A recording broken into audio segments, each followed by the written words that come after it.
que ele tenha a saúde plenamente restaurada. Hebreus 12, de 1 a 3, já vai ter aí a exposição também, os versículos, fica até fácil para quem está na Bíblia. Portanto, também nós, visto que temos a rodear-nos tão grande nuvem de testemunhas, desembaraçando-nos de todo o peso e do pecado que tenazmente nos assedia, corramos com perseverança a carreira que nos está proposta, olhando firmemente para o autor, consumador da fé, Jesus, o qual, em troca da alegria que lhe estava proposta, suportou a cruz, não fazendo caso da ignomínia, e está sentado à destra do trono de Deus. Considerai, pois, atentamente aquele que suportou tamanha oposição dos pecadores contra si mesmo, para que não vos fadigueis, desmaiando em vossa alma. Ora, na vossa luta contra o pecado, ainda não tendes resistido até o sangue, porque o Senhor corrige a quem ama e açoita todo filho a quem recebe. É para a disciplina que perseverais. Deus vos trata como filhos. Pois que filho há que o pai não corrige? Mas se estáis sem correção, de que todos se têm tornado participantes, logo sois bastardos e não filhos. Além disso, tínhamos os nossos pais, segundo a carne, que nos corrigiam e os respeitávamos. Não havemos de estar em muito maior submissão ao Pai espiritual e então viveremos? Pois ele nos corrigiam por pouco tempo, segundo melhor lhes parecia. Deus, porém, nos disciplina para aproveitamento, a fim de sermos participantes da sua santidade. Toda disciplina, com efeito, no momento, não parece ser motivo de alegria, mas de tristeza. Ao depois, entretanto, produz fruto pacífico aos que têm sido por ela exercitados, frutos de justiça. Por isso, restabelecer as mãos decaídas e os joelhos trôpegos, fazer caminhos retos para os pés, para que não se extravie o que é manco, antes seja curado. Irmãos, o nosso desafio como servos de Deus no ano que está para se iniciar é darmos o nosso melhor para glorificar o seu nome, porque o fim principal do homem é e gozá-lo para sempre. Em sua palavra encontramos como podemos fazer e com a ajuda do Espírito Santo temos a possibilidade de ter uma excelente performance. O Espírito Santo habita em nós, está em nós, o poder de sanção está dentro de nós para andarmos em novidade de vida. Em Hebreus 12, podemos aprender as seguintes lições sobre o atleta de Cristo. Esse é o tema, o atleta de Cristo.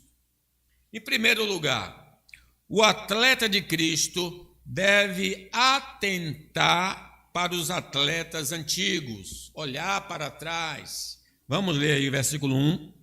Portanto, também nós, visto que temos a rodear-nos tão grande nuvem de testemunhas, desembaraçando-nos de todo o peso e do pecado que tenazmente nos assedia, corramos com perseverança a carreira que nos está proposta.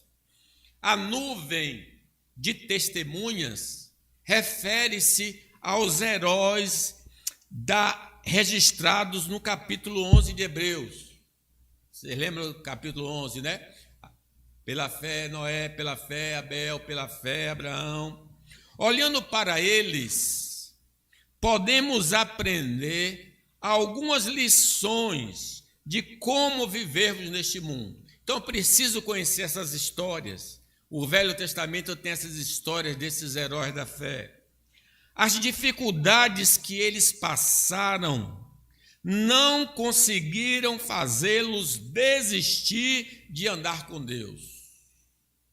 Jesus nos disse: no mundo tereis aflições. Por exemplo, Jó perdeu bens, perdeu 10 filhos e perdeu a saúde, mas não perdeu a fé no Senhor. E nem deixou de seguir ao Senhor por causa das extremas dificuldades enfrentadas. Acredito que todos nós que aqui estamos, apesar de passarmos por dificuldades, nunca tivemos um dia como Jó teve. 10 filhos morreram, recebeu a falência. E ele então diz o seguinte, vamos ler comigo, o que é que esse homem de fé disse no momento mais negro da sua vida. Porque aqui não estou falando nem da saúde que vai acontecer depois. Jó 1:20, vamos ler? Então Jó se levantou, rasgou o seu manto, rapou a cabeça, lançou-se em terra e adorou. E disse: nu saí do ventre de minha mãe, e nu voltarei. O Senhor deu e o Senhor tomou. Bendito seja o nome do Senhor. Em tudo isso, Jó não pecou, nem atribuiu a Deus falta alguma. Que homem de fé! Pois ele vai ser mais provado na saúde, que também é algo dificílimo. Irmãos, neste mundo passamos por várias dificuldades em várias áreas da vida. Isso por tempos variados e intensidades diversificadas. Mas como Jó, não devemos retroceder por causa das adversidades, porque temos a promessa de grande recompensa se continuarmos no caminho. O tão conhecido texto que a gente conhece, né?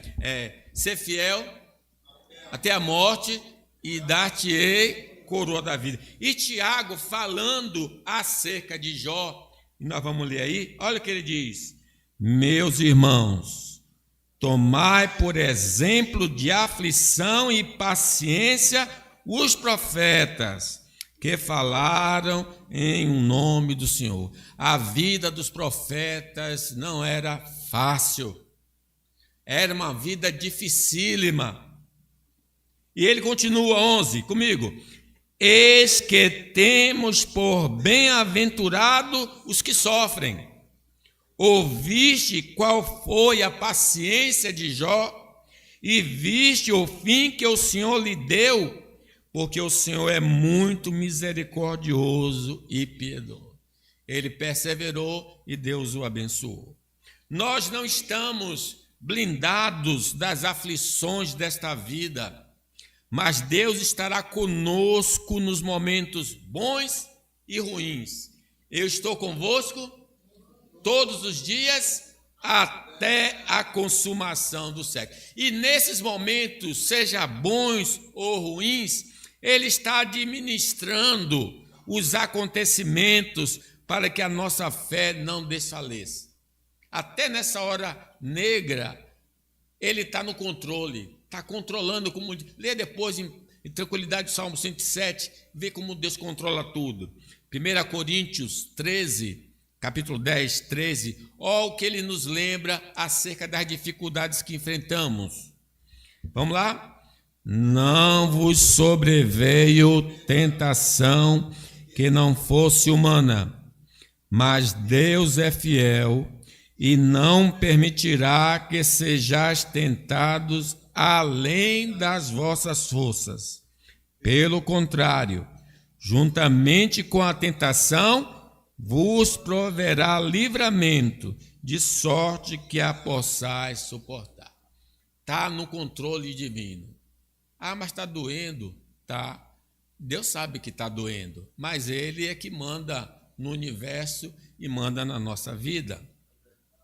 Esses heróis continuaram andando com Deus, mesmo não vendo a concretização das promessas do Senhor, o que é fantástico na vida deles. Eles enfrentavam dificuldades, eles tinham a palavra de Deus como garantia, não viram a concretização, mas continuaram no caminho. Vamos ver aí Hebreus 11, olha que lindo sobre esses heróis da fé. Pela fé, Abraão, quando chamado, obedeceu, a fim de ir para um lugar que deveria receber por herança, e partiu sem saber aonde ia. Pela fé, peregrinou na terra da promessa, como em terra alheia, habitando em tendas com Isaque e Jacó, herdeiros com ele da mesma promessa. Eles não tiveram a escritura da terra, porque aguardava a cidade que tem fundamentos, da qual Deus é o arquiteto e edificador. Agora presta atenção, eles tiveram a promessa, mas observe no 13 comigo. Todos estes morreram na fé, sem ter obtido as promessas, vendo-as, porém, de longe, e saudando-as, e confessando que eram estrangeiros e peregrinos sobre a terra. Nós não vemos o céu, o novo céu, a nova terra, nada da glória, mas nós cremos e temos de continuar crendo, como eles creram. Sejamos então pacientes, como eles foram. Nós nos alegramos ao ouvir as gloriosas promessas do Evangelho, mas ainda não chegou o tempo determinado por Deus para o seu cumprimento. Por isso devemos aguardar com esperança. É nesse tempo que restaura o reino de Israel? Perguntaram os discípulos. Não vos compete saber tempos e estações que o Pai predestinou para a sua própria glória. Vá pelo mundo, pregue o Evangelho a toda a criatura. Se desejamos ter ânimo na fé, necessitamos conhecer essas promessas. Nisso tem um valor das caixinhas de promessa. Claro que no tempo antigo as pessoas só pegavam a caixinha de promessa para ver a boa notícia do dia, um horóscopo cristão. Não é para aquilo. A caixinha de promessa é para decorar os versículos que ali estão. E decorar essas promessas são fundamentais para o dia a dia em que nós estamos vivendo. Felizmente elas desapareceram. Se desejamos ter ânimo na fé, necessitamos conhecer essas promessas. Necessitamos avivar nossa mente com elas para continuar na caminhada cristã, porque quando a cidade de Jerusalém estava destruída, toda destruída, o profeta disse: quero trazer à memória o que me pode dar esperança. Está tudo horrível? Olha para as promessas de Deus, elas são gloriosas. Muitos destes heróis foram maltratados, presos e mortos. Contudo, continuaram servindo a Deus. Não negaram a fé frente às ameaças. O próprio livro de Hebreus, capítulo 11, 35, fala da vida deles. A gente pensa que os heróis tinham uma vida boa. Olha, observe aí. Alguns foram torturados, não aceitando o seu resgate para obterem superior ressurreição. Outros, por sua vez, passaram pela prova de escárnios e açoites, sim, até de algemas e prisões. Foram apedrejados, provados, cerrados pelo meio, mortos a fio de espada, andaram peregrinos, vestidos de peles de ovelhas e de cabras, necessitados, afligidos, maltratados, homens dos quais o mundo não era digno, errantes pelos desertos, pelos montes, pelas covas, pelos antros da terra. Ora, todos estes que obtiveram bom testemunho por sua fé, não obtiveram, contudo, a concretização da promessa, por haver Deus provido coisa superior ao nosso respeito, para que eles, sem nós, não fosse aperfeiçoado. Que vida é essa desses homens heróis da fé? Tão difícil. O bastão da fé está agora em nossas mãos. E precisamos honrar essa história.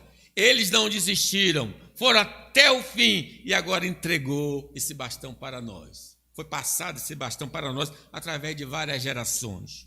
Por causa da fidelidade ao Senhor, podemos perder bens, família e a própria vida.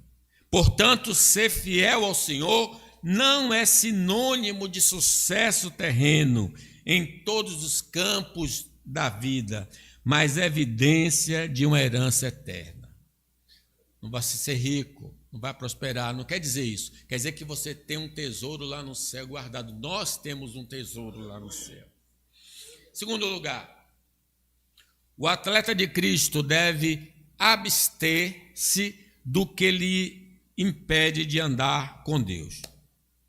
Deve se abster do que lhe impede de andar com Deus. Vamos ler versículo 1.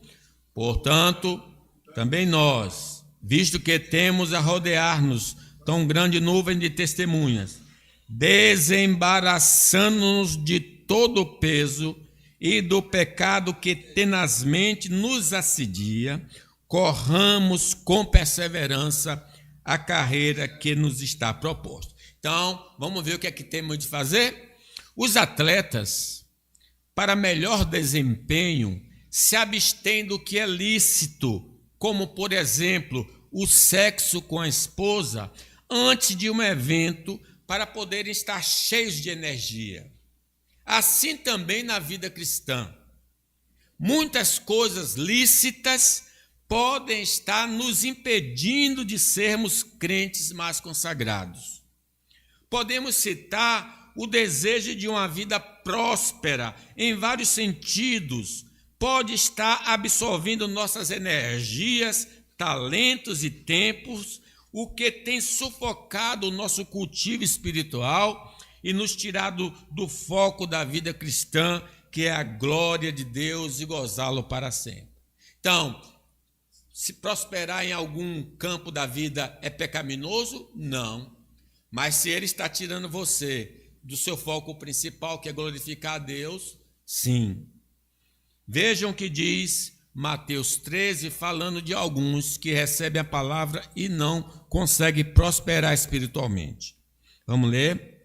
O que foi semeado entre os espinhos é o que ouve a palavra, porém os cuidados do mundo e as fascinações das riquezas sufocam a palavra e fica infrutífera. Ele não consegue progredir, porque está sufocado por essas coisas, desejosos por essas coisas. As coisas boas, ilícitas desta vida, como lazer, têm obstruído nossa adoração pública, porque esses eventos chocam com o momento de adoração do Senhor. Ora, qual é o dia que se procura se deleitar? Não é o domingo? É o domingo que a pessoa quer ir passear, quer ir num restaurante, enfim, não é uma coisa errada em si, mas às vezes a gente tem de escolher entre adorar a Deus e ir no restaurante, por exemplo, ou ir assistir uma partida de futebol, né? Choca com o momento da adoração do Senhor. Nossa prioridade é comprometida por causa de coisas que não são pecaminosas, mas são distrações que comprometem nosso serviço a Deus.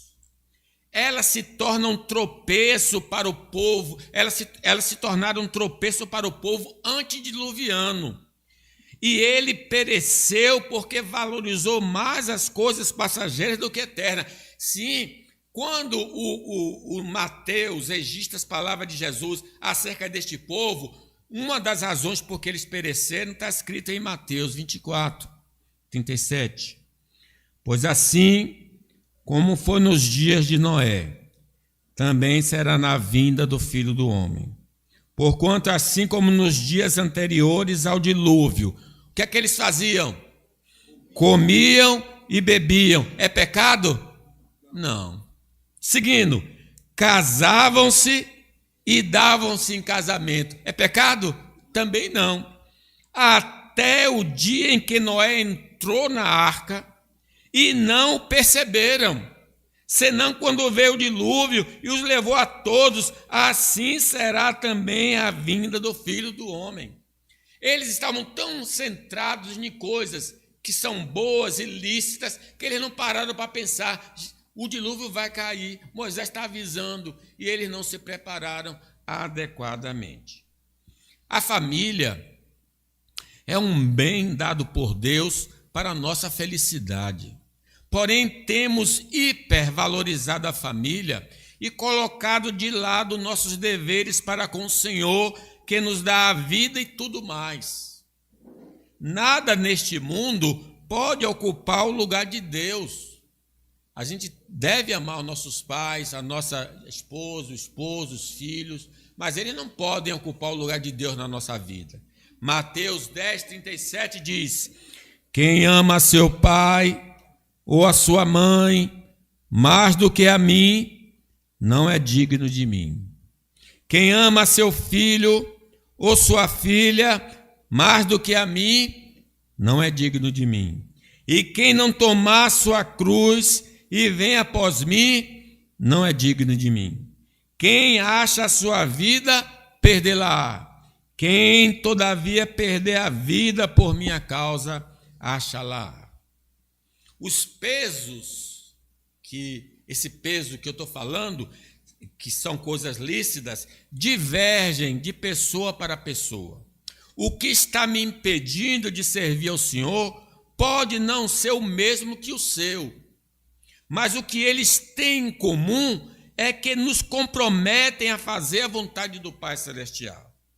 Nossa prioridade é glorificar a Deus e nada nos deve distrair deste alvo. Vejam o que diz Coríntios 10:31. Portanto, quer comais, quer bebais, ou façais outra coisa qualquer, fazei tudo para a glória de Deus. Nossa vida tem de ser assim. Quando não é uma coisa lícita que nos impede a caminhada, pode ser algo pecaminoso. Ele fala de peso e do pecado. Observe aí, versículo 1. Portanto, também nós, visto que temos a rodear-nos tão grande nuvem de testemunhas, desembaraçando-nos de todo o peso, coisas lícitas, e do pecado que tenazmente nos assedia, corramos com perseverança a carreira que nos está proposta. Muitos servos de Deus tiveram desempenho baixo em sua vida com Deus porque deram lugar ao pecado em suas vidas. Por exemplo, Salomão amou as mulheres pagãs e casou-se com elas, mesmo com a palavra do Senhor proibindo tais uniões. Ele era um homem de Deus, era o amado do Senhor, mas desobedeceu a Deus. Em sua velhice, foi seduzido por elas e edificou altares a deuses estranhos e os adorou e trouxe desgraça para a sua família e para o povo. Neemias, inclusive, vai exortar o povo que estava pelo mesmo caminho dele, dizendo, vamos observar aí, vi também naqueles dias que judeus haviam casado com mulheres asdoditas, amonitas e moabitas. Seus filhos falavam meio asdodita e não sabiam falar judaico, mas a língua do seu respectivo povo. Contendi com eles e os amaldiçoei, espanquei alguns deles e lhes arranquei os cabelos e os conjurei por Deus, dizendo, não dareis mais vossas filhas a seus filhos e não tomareis mais suas filhas, nem para vossos filhos, nem para vós mesmos. Não pecou nisso Salomão, rei de Israel? Todavia, entre muitas nações, não havia rei semelhante a ele, e ele era amado do seu Deus, e Deus o constituiu rei sobre todo Israel. Não obstante isso, as mulheres estrangeiras o fizeram cair no pecado. Dar-vos-íamos nós ouvidos para fazermos todo esse grande mal, prevaricando contra o nosso Deus, casando-se com mulheres estrangeiras? O rei Josafá, também um homem de Deus, gostava de se associar com homens ímpios. Quase perdeu a sua casa, porque casou seu filho com uma pagã, Atalia. Seus investimentos deram em fracasso, porque ele não se arrependeu desse pecado. Ele nunca deixou esse pecado de, como crente, fazer associação com pessoas descrentes. Segundo o livro das Crônicas 18, tinha Josafá riquezas e glória em abundância. E aí diz o crime dele: e aparentou-se com Acabe. Acabe era um ímpio. Seguindo, o profeta Jeú repreendeu a Josafá. Josafá, rei de Judá, voltou para a sua casa em paz para Jerusalém. O vidente Jeú, filho de Anani, saiu ao encontro do rei Josafá e lhe disse: desvia tu a Judá ao perverso e amar aqueles que aborrecem o Senhor? Por isso caiu sobre ti a ira da parte do Senhor. Boas coisas, contudo, se acharam em ti, porque tiraste os postes ídolos da terra e dispuseste o coração para buscares a Deus. A avareza é outro pecado que pode grudar em nós para comprometer nossa vida com o Senhor.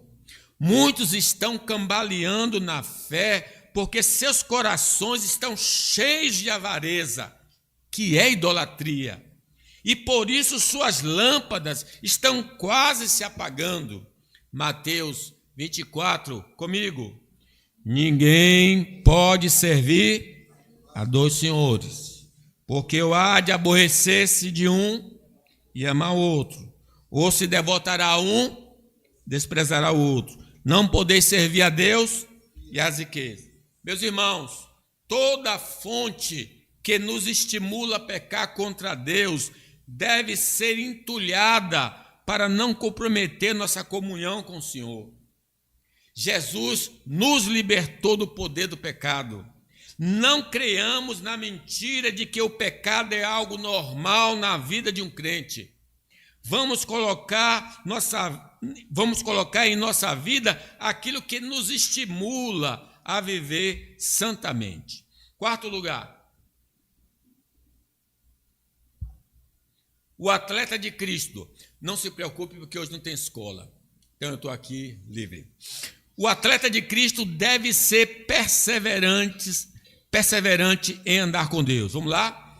Portanto, também nós, visto que temos a rodear-nos tão grande nuvem de testemunhas, desembaraçando-nos de todo o peso e do pecado que tenazmente nos assedia, corramos com perseverança a carreira que nos está proposta. Viver a vida cristã é difícil, porque este mundo é dominado por forças do mal, por crenças discordantes com a palavra de Deus e comportamentos pecaminosos. Seremos tentados e provados quanto à nossa fé durante o tempo da nossa passagem neste mundo, mas não estaremos sozinhos. O Espírito Santo que habita em nós nos capacitará nesta caminhada. Por isso não devemos ser crentes vacilantes e oscilantes. Tem um hino batista que diz: oscilando a minha fé, né? O crente sempre está aqui, ali, além. Deus não tem prazer, meus irmãos, em seus seguidores que vivem entre o mundo da fé e o mundo do pecado. Tem um filme que fala Entre Dois Mundos. É um personagem que vive na Terra e vai para Júpiter. Tem alguns crentes que andam assim, andam na igreja, andam no mundo. Não é Raimundo o Cândido, não. É chamado crente Raimundo, um pé na igreja, um pé no mundo. Deus não se agrada disso. Tiago diz: se porém algum de vós necessita de sabedoria, peça a Deus, que a todos dá liberalmente, e nada lhe impropera, e ser-lhe-á concedido. Peça, porém, com fé, em nada duvidando, pois o que duvida é semelhante à onda do mar, impelida e agitada pelo vento. Não supõe esse homem que alcançará do Senhor alguma coisa. Homem de ânimo dobre, inconstante em todos os seus caminhos. Um homem dividido, não. Na verdade, se estamos sempre vivendo, ora na luz e ora nas trevas, não somos verdadeiros servos de Deus. Primeiro livro dos Reis, 18 e 20. Então enviou Acabe mensageiros a todos os filhos de Israel e ajuntou os profetas no Monte Carmelo. Leiam comigo aí, Elias falando para o povo. Então Elias chegou a todo o povo e disse: até quando cocheareis entre dois pensamentos? Se o Senhor é Deus, segui-o. Se é Baal, segui-o. Porém o povo nada lhe respondeu. Quer dizer, o povo estava seguindo dois deuses. Na verdade, o Deus inexistente, Baal, e o Deus verdadeiro. E Deus estava revoltado com essa divisão. Caso no coração não tenhamos definido por qual caminho trilhar, se Deus ou do demônio, já estamos na estrada do pecado. Porque não podemos servir. A historinha que conta que alguém estava no muro e o anjo convidando a pessoa: venha, passe para o meu lado, passe para o meu lado. E o cara no muro, e o diabo do outro lado do muro, quieto, não dizia nada. Aí a pessoa ficou intrigada e disse: ô diabo, ele está me chamando para passar para o lado dele, e por que você não me chama para eu passar para o seu lado? Ele disse: o muro é meu. Você pode ficar no muro, o muro é do diabo, você tem que escolher o Senhor. Caso no coração não tenhamos, estamos assim. João 15, 4 diz: permanecei em mim, e eu permanecerei em vós. Como não pode o ramo produzir fruto de si mesmo, se não permanecer na videira, assim nem vós o podeis dar, se não permanecerdes em mim. Eu sou a videira, vós os ramos. Quem permanece em mim e eu nele, esse dá muito fruto, porque sem mim nada podeis fazer. Se alguém não permanecer em mim, será lançado fora à semelhança do ramo, e secará, e o apanham, lançam no fogo e o queimam. Não receberemos, irmãos, os benefícios eternos se apostatarmos da fé ou não andarmos no caminho da justiça. Nossa fé será provada pelas tentações e pelas aflições da vida. E se ela resistir a esses apertos, irá se fortalecer e nos dará convicção de que receberemos a coroa da vida. Só iremos perseverar na fé por causa da obra do Pai, do Filho e do Espírito Santo. Quinto lugar, o atleta de Cristo deve se espelhar no Senhor Jesus. Vamos lá? Olhando firmemente para o autor e consumador da fé, Jesus, o qual, em troca da alegria que lhe estava proposta, suportou a cruz, não fazendo caso da ignomínia, e está sentado à destra do trono de Deus. Considerai, pois, atentamente aquele que suportou tamanha oposição dos pecadores contra si mesmo, para que não vos fadigueis, desmaiando em vossa alma. Ora, na vossa luta contra o pecado, ainda não tendes resistido até o sangue. Para sermos bem-sucedidos na carreira cristã, necessitamos olhar para o alvo certo. A mulher de Ló olhou para onde não devia e pereceu. Mas se nós olharmos para Jesus, iremos viver. Como diz Isaías, comigo: olhai para mim e sede salvos, vós todos os limites da terra, porque eu sou Deus e não há outro. Se queremos chegar bem até o fim da nossa caminhada, vamos tirar os olhos de nós mesmos e olharmos firmemente para Jesus. Não olhe para si, não olhe para o outro, olhe para o Senhor. Como ele diz, olhai para mim e sede salvos todos os moradores da terra. Quando estamos hiperfocados em nós mesmos, ou não notamos as nossas deficiências, o que gera soberba, ou iremos ser consumidos pelo conhecimento delas. Tem pessoas que não conseguem se ver, não se enxerga. Tem outros que se enxerga demais. Ele consegue ver até o que está atrás dele. Ele é tão exagerado que consegue ver. Inclusive, uma das questões de que tem pânico, ansiedade, é que a pessoa começa a focar no coração que está acelerado, na respiração. E quanto mais ela se concentra, mais ela fica doente, porque ela entra em desespero por causa disso, né? O autoexame, irmãos, é necessário. Claro, a palavra de Deus diz em 2 Coríntios 13, 5, examinai-vos a vós mesmos, se realmente estás na fé, provai-vos a vós mesmos, ou não reconheceis que Jesus Cristo está em vós, se não é, que já estás reprovado. Mas não podemos nos examinar sem ter a obra de Cristo ao nosso lado, para não entrarmos em desespero. Sim, eu sou pecador. É isso que eu vou descobrir no exame pessoal. Se eu fazer um exame verdadeiro, com a ajuda do Espírito Santo, eu vou descobrir que eu sou pecador. Mas também está escrito, nenhuma condenação há para aqueles que estão em Cristo Jesus, o nosso Senhor. Quando o diabo, conta-se, foi visitar Lutero e ali foi atormentá-lo, lembrou a ele dos pecados que ele tinha cometido. E tinha um escrito, e ali tinham escritos os pecados de Lutero. E o diabo lembrando, olha aqui o que você fez, já fez. Aí Lutero parou por um instante e escreveu, o sangue de Jesus me purifica de todo pecado. Faça o exame com Jesus do lado, para que você não entre em depressão.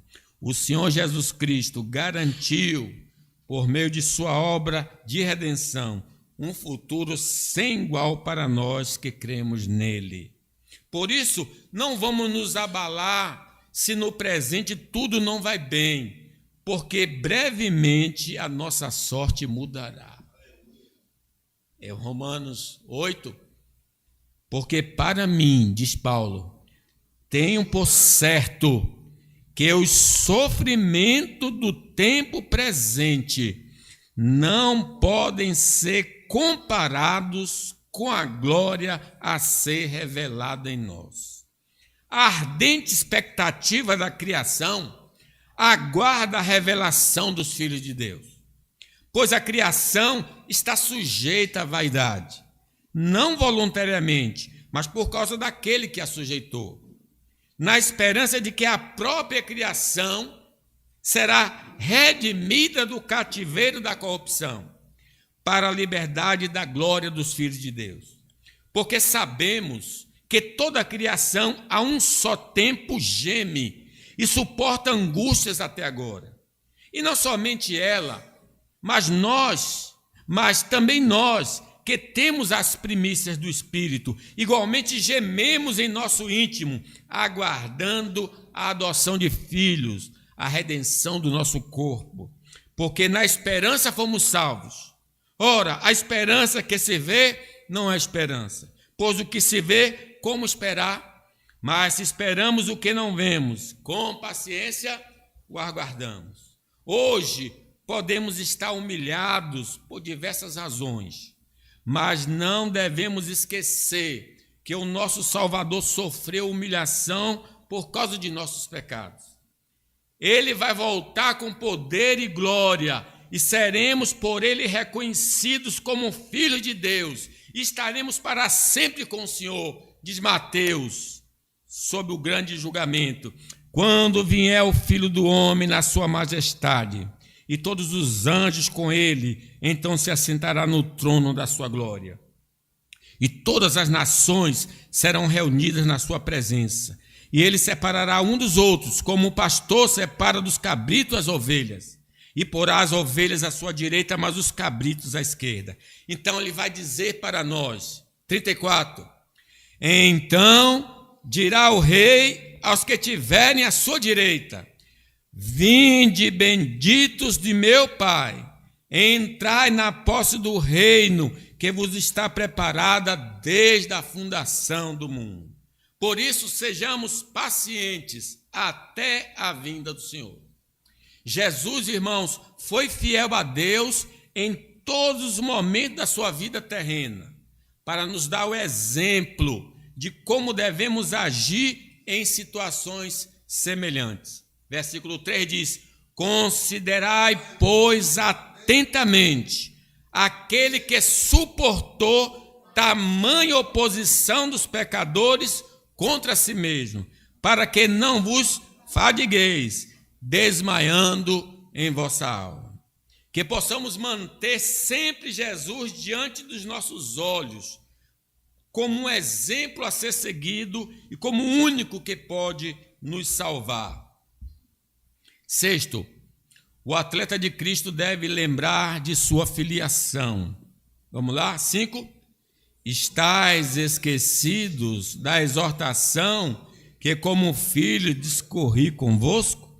Filho meu, não despreze a correção que vem do Senhor, nem desmais quando por ele és reprovado, porque o Senhor corrige a quem ama e açoita todo filho que recebe.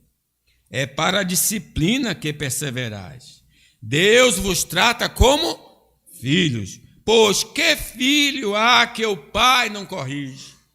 Mas se estáis sem correção, de que todos se têm tornado participantes, logo sois bastardos e não filhos. Veja que ele pula de atleta para filiação. Ele sempre nos chama de filhos de Deus. Várias vezes a palavra filho aparece aqui, para nos lembrar do nosso status, da família a qual nós pertencemos. Nós somos de Deus, nós fomos escolhidos por Deus, nós somos filhos de Deus. Pode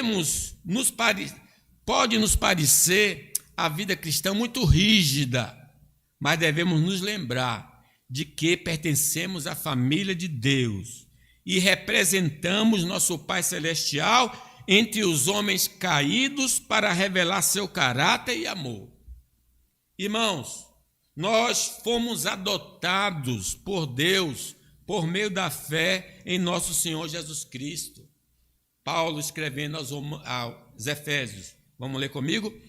Bendito Deus e Pai de nosso Senhor Jesus Cristo, que nos tem abençoado com toda a sorte de bênçãos espiritual nas regiões celestiais em Cristo, assim como nos escolheu nele antes da fundação do mundo, para sermos santos e irrepreensíveis perante ele. E em amor nos predestinou para ele, para a adoção de filhos, por meio de Jesus Cristo, segundo o beneplácito de sua vontade, para o louvor da glória da sua graça, que ele nos concedeu gratuitamente no amado. Nós somos filhos de Deus. Nós fomos transformados pelo Espírito Santo e pela palavra do Senhor para andarmos diferentes dos pagãos. 1 de Pedro, tendo purificado a vossa alma pela vossa obediência à verdade, tendo em vista o amor fraternal não fingido, amai-vos de coração uns aos outros ardentemente, pois fostes regenerados, não de semente corruptível, mas da incorruptível, mediante a palavra de Deus, a qual vive e é permanente. Nós devemos ser parecidos com o nosso Pai Celestial, em seu caráter e em suas obras neste mundo dominado pelo maligno. Como diz Paulo aos Efésios 5, sede, pois, imitadores de Deus como filhos amados, e andai em amor, como também Cristo nos amou e se entregou a si mesmo por nós, como oferta e sacrifício a Deus em aroma suave. Por fazermos parte da família de Deus, somos seus herdeiros e co-herdeiros com Cristo. Nessa condição, não deveríamos honrar com nossa vida o nosso Deus e Pai neste mundo que está em trevas? Pedro nos diz: bendito Deus e Pai de nosso Senhor Jesus Cristo, que segundo a sua muita misericórdia, nos regenerou para uma viva esperança, mediante a ressurreição de Jesus Cristo dentre os mortos, para uma herança incorruptível, sem mácula, imarcessível, reservada nos céus para vós outros, que sois guardados pelo poder de Deus, mediante a fé, para a salvação preparada para revelar-se no último tempo. Está guardado algo para nós e nós estamos sendo guardados para receber. Nossa linguagem deve revelar que fazemos parte da família de Cristo, ou do Criador. Pelo comportamento, deveríamos demonstrar que fazemos parte do povo do Senhor. A crença que professamos precisa estar de acordo com a palavra do nosso Pai. E em tudo precisamos revelar que somos filhos do Altíssimo. 7º lugar, o atleta de Cristo está sujeito a ser disciplinado pelo Senhor. Vamos ler o versículo 5 a 8? Estais esquecidos da exortação que como filhos discorre convosco? Filho meu, não menosprezes a correção que vem do Senhor, nem desmais quando por ele és, porque o Senhor corrige a quem ama e açoita todo filho que recebe. É para a disciplina que perseverais. Deus vos trata como? Pois que filho há que o pai não? Mas se está sem correção, de que todos se têm tornado participantes, logo sois e não filhos. Infelizmente, neste mundo podemos desapontar o nosso pai, seja de maneira acidental ou proposital. Tem até um personagem que diz: foi sem querer, querendo. A pessoa diz que não quis, mas na verdade quis fazer aquilo, né? A gente, infelizmente, faz assim às vezes. Somos pessoas caídas, vivendo em um mundo caído, cheio de tentações. Por isso, é possível que pequemos. Nosso Pai Celestial vai nos disciplinar. Porque, versículo 6 diz: porque o Senhor corrige a quem ama e açoita todo filho a quem recebe. Não podemos, como regenerados, viver no pecado. Mas não pecar neste mundo também é impossível. 1 de João 2 diz: filhinhos meus, estas coisas vos escrevo para que não pequeis. Se todavia alguém pecar, temos advogado junto do Pai, Jesus Cristo justo. Ele é a propiciação pelos nossos pecados, e não somente pelos nossos próprios, mas ainda pelos do mundo inteiro. Vamos ser corrigidos por crermos momentaneamente em doutrinas não ensinadas na palavra de Deus, ou por interpretações erradas das Escrituras. Lembre, as cartas no Novo Testamento são escritas para corrigir erros doutrinários dos crentes. 1 Coríntios 15. Ora, se é corrente pregar-se que Cristo ressuscitou dentre os mortos, como, pois, afirmam alguns dentre vós que não há ressurreição de mortos? Então, alguém na igreja estava pregando que os mortos não vão ressuscitar. E Paulo, então, corrige. E se não há ressurreição de mortos, então Cristo não ressuscitou. E se Cristo não ressuscitou, é vã a vossa pregação, e vã a vossa fé. E somos tidos por falsas testemunhas de Deus, porque temos asseverado contra Deus que ele ressuscitou a Cristo, o qual ele não ressuscitou, se é certo que os mortos não ressuscitam. Porque se os mortos não ressuscitam, também Cristo não ressuscitou. E se Cristo não ressuscitou, é vã a vossa fé, e ainda permanecer nos vossos pecados. E ainda mais, os que dormiram em Cristo pereceram.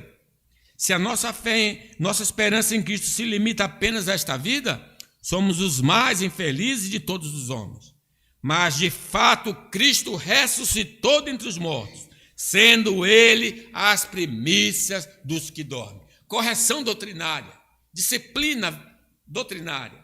Não somente na área doutrinal, mas também na área do comportamento. Por sermos influenciados pelo mundo e pela natureza caída, iremos ter atitudes não condizentes com os ensinos das Escrituras. E Paulo, então, vai corrigir essa mesma igreja na área do comportamento, dizendo, 1 Coríntios 6, aventura-se alguns de vós, tendo questão contra outro, a submetê-lo a juízo perante os injustos e não perante os santos? Ou não sabeis que os santos hão de julgar o mundo? Ora, se o mundo deve ser julgado por vós, sois acaso indignos de julgar as coisas mínimas? Não sabeis que havemos de julgar os próprios anjos, quanto mais as coisas desta vida? Então havia alguma briga entre irmãos, e aí um estava levando o outro para a justiça comum. E Paulo ficou escandalizado que o crente não devia fazer isso. Deus usará a liderança da igreja para nos repreender por tais comportamentos e doutrinas heréticas. Poderemos até ser corrigidos diretamente pelo Senhor, mas se estivermos andando erradamente e não somos disciplinados, pode ser que não chegou o momento de Deus nos corrigir ou não somos ainda seus filhos. Deus tem uma mania de disciplinar alguém. Eu te pego, fulano. Os seus pais já disseram isso? Eu nunca esqueci da surra que tomei do meu pai. Já contei essa, porque só apanhei uma vez, eu acho, na vida. Quando eu voltar, eu te pego. Passei o dia inteiro assim. Mas quando chegou a hora, não faltou. Deus sempre vem nos corrigir. A palavra do Senhor, versículo 8, diz, mas se estáis sem correção, de que todos se têm tornado participantes, logo sois bastardo e não filho. Então, se eu estou no pecado e não sou corrigido por Deus, significa dizer que estou nem aí. Você não é meu filho, não vou corrigir você. Mas se você for meu filho, eu vou lhe corrigir. Mas também não podemos descartar que a disciplina já chegou por meio de doenças, dramas familiares, econômicos e outros, e apenas atribuímos a eventos naturais e não disciplinares. Sim, às vezes a gente não está percebendo que Deus está disciplinando, como os irmãos lá no período de Ageu. Esperar-te o muito, e eis que veio a ser pouco. E esse pouco, quando trouxeste para casa, eu com assopro dissipei. Por quê? Diz o Senhor dos Exércitos, por causa da minha casa, que permanece em ruínas, ao passo que cada um de vós corre por causa da sua própria casa. 10 comigo. Por isso, os céus sobre vós retêm o seu orvalho, e a terra os seus frutos. Fiz vir a seca sobre a terra e sobre os montes, sobre o cereal, sobre o vinho, sobre o azeite e sobre o que a terra produz, como também sobre os homens, sobre os animais e sobre todo o trabalho das mãos. Deus tem seus meios de levantar seu cinturão e nós precisamos perceber a mão de Deus também nessas coisas. A disciplina é um método pedagógico usado por Deus para nos aperfeiçoar. Infelizmente, podemos nos rebelar com a surra divina e continuar desafiando ao Senhor, andando na iniquidade. Não sei quem de vocês, eu não fui um filho rebelde, mas alguns, depois que apanhava, diziam, vou fazer de novo. Você foi assim, Cândido? Cândido tem cara que era assim. Ali também, acho que já falaram também, alguém me falou que essa menina também era assim, abusada. O pai dá a disciplina, o filho chora e no secreto do coração, eu vou fazer de novo. Rebelião. O povo, no tempo de Jeremias, que foi lá para o cativeiro, o Senhor disse, saia do caminho mau, não adore os deuses. Aí Jeremias deu o recado ao povo e o povo respondeu. Jeremias 44.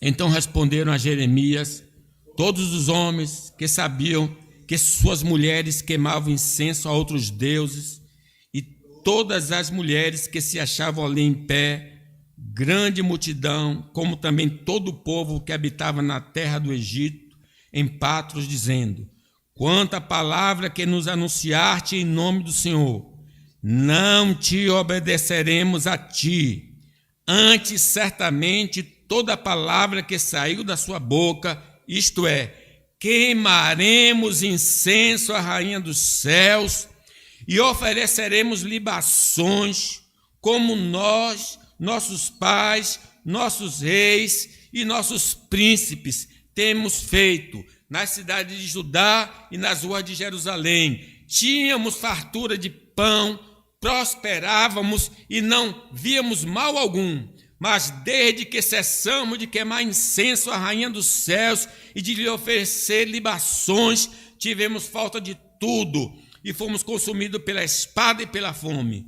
Quando queimávamos incenso à rainha dos céus e lhe oferecíamos libações, acaso lhe fizemos bolos que a retratavam e lhe oferecemos libações sem nossos maridos? Então veja, irmãos, que coração duro aquele povo. Iam continuar na idolatria. Quando somos insubmissos à correção do Senhor, iremos na contramão da repreensão dele, à semelhança de Jonas, o profeta desobediente. Deus diz: não faça isso, aí você, vou fazer. Vá para Nínive, não vou para Nínive, vou para Tarsis. Sempre vai no caminho oposto. Apocalipse fala que quando Deus envia castigo aos homens, castigos parciais para que eles se voltem, eles não se voltam. Apocalipse diz aí: poderemos chegar ao ponto de amaldiçoar a Deus pelas desgraças que caíram sobre nós. O quarto anjo derramou a sua taça sobre o sol e foi-lhe dado queimar os homens com fogo. Derramou o quinto a sua taça sobre o trono da besta, cujo reino se tornou em trevas, e os homens remodiam a língua por causa da dor que sentiam, e blasfemaram o nome e blasfemaram o Deus do céu por causa das angústias, das úlceras que sofriam, e não se arrependeram de suas obras, mesmo diante da disciplina. Nós sabemos que as Escrituras Sagradas, pelas Escrituras Sagradas, que apesar de a correção divina doer, ela traz benefício. Sim, disciplina que não dói não é disciplina. Sabiam disso, né? Não doeu na disciplina.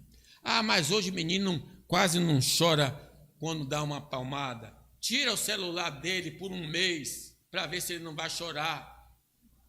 Tira a televisão, tira o jogo para ver se não vai entrar em crise existencial. Versículo 9, vamos ler aí.